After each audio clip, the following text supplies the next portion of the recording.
Vegas Dream is a game on the NES that simulates you flying out from any town, USA, out to Las Vegas, Nevada, in the hopes of making it big at the casinos. You step off the plane with $700 in your pocket, and you go to the various casinos in order to make your fortunes. Now, the first thing you strike is that your character is pretty customizable. You can choose between male or female, and choose your name. And it's interesting to note that you can have up to 5 different save slots for this game, and you can even swap money between them and save your progress as you go along. So if you're planning on really trying to make it big, or if you share an NES with your family or whoever, it's a great game to play in order to, swap money with each other and check each other's profiles. And it's great to see a game where you can save your stats and everything, even on a game like this. So you have 4 different gambling games to choose from. You have your standard blackjack, roulette, slot machines, and Keno. Blackjack is your standard blackjack, try to get 21 or beat the dealer.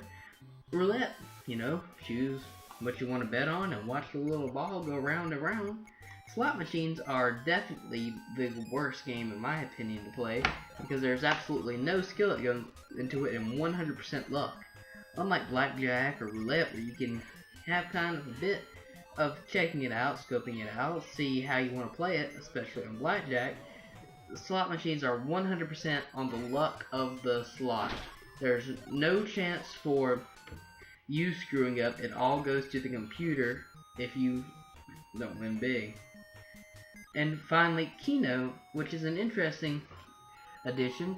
You don't see a lot of Keno players outside of Vegas, but it's basically like this. You choose 1 to 15 numbers ranging from 1 to 80, and then put your money on it, and then if the computer throws out the numbers like a bingo game, and if it matches your numbers, all your numbers, you win.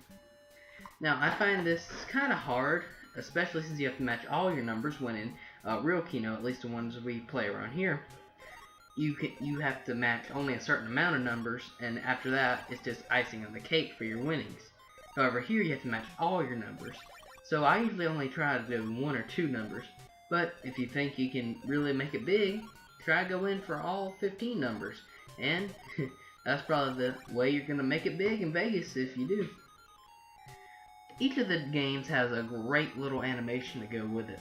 Blackjack, you see the cards being dealt, and you have a little hand saying hit me or stand.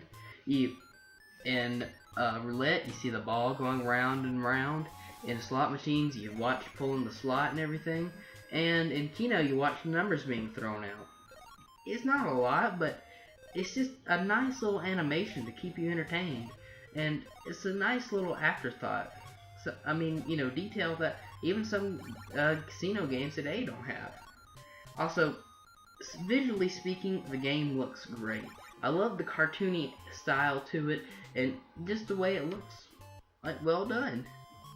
Now, you don't really get to see a whole lot, but unlike any other NES gambling games, you don't walk around the casino to do your different things. But what you do get to see is very well done, and what can only be described as very good art.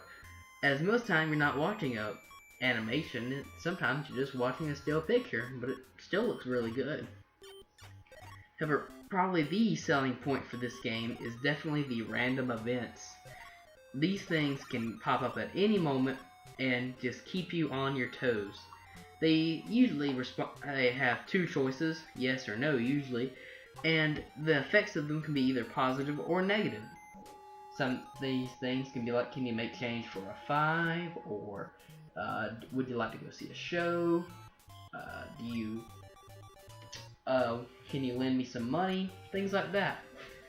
And then a news anchor from Las Vegas TV will tell you the effects of your decision, whether positive or negative.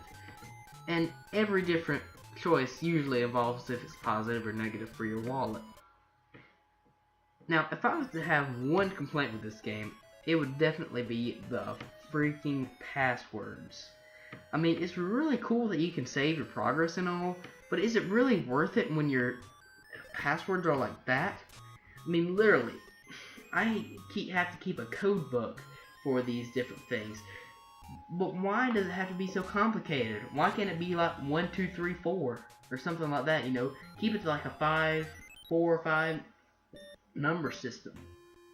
But still, other than that, the game is great.